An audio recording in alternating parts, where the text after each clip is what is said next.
Terre. L'année est 500 millions d'années après Jésus-Christ. Il y a 2 millions d'années, le Soleil a projeté un immense paquet d'énergie dans l'espace. Cela a détruit le champ magnétique de la Terre et brûlé toute la surface de notre planète. Désormais, notre monde ressemble à un désert sans vie. Tous les océans se sont asséchés, des rivières de magma coulent partout à la surface, et le ciel est rempli de nuages noirs de cendres. Les humains ont déjà colonisé d'autres planètes, donc tout va bien. Au milieu de cet apocalypse, un petit cristal recouvert de poussière volcanique repose sous une épaisse couche de magma solidifié. Mais ce n'est pas juste un cristal, c'est un cristal de mémoire en 5 dimensions. En termes simples, c'est une carte flash très sophistiquée. Mais que fait-elle ici et quelles données y sont cachées? Elle stocke tout ce que vous devez savoir sur les humains en tant qu'espèce biologique. L'année est 2024 de notre ère. Les scientifiques ont enregistré des informations sur une carte mémoire unique. Ils ont gravé la séquence du code génétique humain entier dans la structure même de ce cristal 5D. L'invention se compose de vide à l'échelle nanométrique dans un matériau en dioxyde de silicium vitreux. Je pourrais continuer avec d'autres mots scientifiques complexes, mais concentrons-nous plutôt sur les propriétés de ce cristal. La petite carte flash peut contenir des centaines de téraoctets d'informations grâce aux nanotechnologies, même si toutes les informations sur le génome humain ne représentent que 800 mégaoctets de données. Mais le plus fascinant, c'est l'invulnérabilité du cristal. Vous pouvez le mettre dans un four à une température de 1000 degrés Celsius, ce qui est à peu près la même température que la lave. Vous pouvez le mettre au congélateur ou le laisser dans la glace de l'Antarctique. Vous pouvez le jeter d'une falaise ou le piétiner. L'information restera lisible. Bien sûr, la lecture nécessite un équipement spécial, tel qu'un microscope optique ou un polariseur. Dans tous les cas, si un représentant d'une autre civilisation trouve le cristal, il saura probablement comment l'utiliser. Un autre aspect intéressant est que le matériau cristallin peut être conservé pendant de nombreux milliards d'années, ce qui en fait l'un des systèmes de stockage d'informations les plus fiables au monde. Actuellement, le cristal est stocké en Autriche, dans l'archive de la mémoire de l'humanité, aux côtés d'autres détenteurs importants d'informations sur l'humanité. Nous devons préserver tout cela pour les générations futures, ou les civilisations extraterrestres, ou bien au cas où une apocalypse surviendrait et que les gens oublieraient qui ils sont et d'où ils viennent. De plus, le cristal 5D aidera à ressusciter l'humanité en cas de destruction.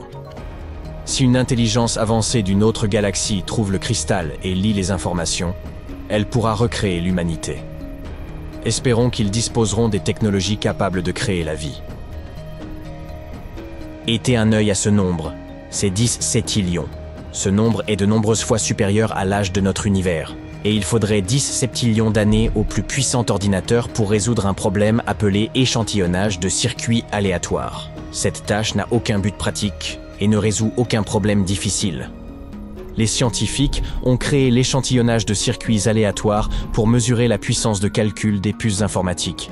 Et voilà de quoi il s'agit. Google a créé une puce informatique quantique appelée Willow qui pourrait résoudre l'échantillonnage de circuits aléatoires en quelques minutes. Un résultat impressionnant qui pourrait accélérer considérablement le développement de toutes les technologies sur Terre dans les années à venir. Une puce de la taille d'un petit bonbon à la menthe a été inventée en Californie. Déjà, les scientifiques sont confiants que Willow est capable de faire un bond énorme dans le domaine du développement de la médecine. Que se passera-t-il ensuite ? La création de réacteurs thermonucléaires, l'amélioration de l'IA, l'invention de sources d'énergie infinies, et bien plus encore. Par exemple, l'informatique quantique et l'IA seront capables de lire les images IRM au niveau atomique. Les ordinateurs quantiques évolueront beaucoup plus rapidement que les ordinateurs traditionnels. Il y a beaucoup de données techniques qui expliquent pourquoi les ordinateurs quantiques sont si supérieurs. Mais examinons une idée folle qui explique les avantages des ordinateurs quantiques.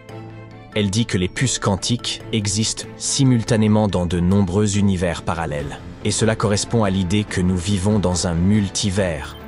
En termes simples, un ordinateur quantique peut exécuter simultanément plus de tâches dans différents états. C'est difficile à comprendre, mais voici un exemple. Prenez un rat et mettez-le dans un grand labyrinthe. Il examinera chaque couloir et chaque recoin et passera beaucoup de temps avant d'explorer complètement le labyrinthe. Mais un rat quantique sera capable d'explorer chaque recoin du labyrinthe en même temps, comme s'il avait de nombreux clones partageant un esprit commun. Un ordinateur quantique fait la même chose. Vous voyez ce robot qui se promène maladroitement dans la pièce? Et voici un autre robot sur roue qui se déplace aléatoirement d'un côté à l'autre. À votre avis, qui contrôle ces robots? Un scientifique? L'IA? Un programme? La réponse est bien plus étrange. Ces robots sont contrôlés par des champignons. Les champignons sont interconnectés à travers des réseaux de mycélium qui ressemblent aux cellules cérébrales humaines. Ils transmettent des impulsions les uns aux autres et communiquent d'une manière qui nous est inconnue. Mais que se passerait-il s'ils pouvaient transférer ces impulsions à quelque chose de mécanique? Des scientifiques des États-Unis ont décidé de mener une telle expérience. Ils ont pris le champignon pleurote royal et ont fait croître son mycélium dans l'électronique d'un robot. Bien sûr, son mouvement était chaotique, mais les scientifiques croient toujours que l'expérience a été un succès. Ils ont réussi à transférer l'activité électrophysiologique des champignons au monde extérieur. C'est-à-dire qu'ils ont créé un dispositif biomécanique. Les moisissures et les champignons sont très tenaces. Ils peuvent survivre dans des conditions difficiles et s'adapter aux changements environnementaux, ce qui les rend très pratiques à utiliser en cybernétique. Les scientifiques ont fait un petit pas vers de grandes découvertes. Si aujourd'hui, les champignons peuvent nous transmettre un signal et faire bouger un robot, alors, à l'avenir, les scientifiques espèrent développer de meilleures méthodes pour communiquer avec un système vivant. Avec cette technologie, nous connaîtrons les réactions des champignons à divers changements environnementaux. Par exemple, les champignons pourront réagir avec des impulsions nerveuses dans des endroits où des déchets toxiques sont libérés. Nous enregistrerons ces signaux et neutraliserons les effets de la pollution. Et si les champignons pouvaient également répondre aux changements à l'intérieur de notre corps? Imaginez avaler une capsule contenant des spores de champignons connectés à des nanorobots. Les champignons pénètrent dans votre organisme, scannent votre corps et transmettent des informations à un ordinateur. Ensuite, le médecin vous prescrit un traitement.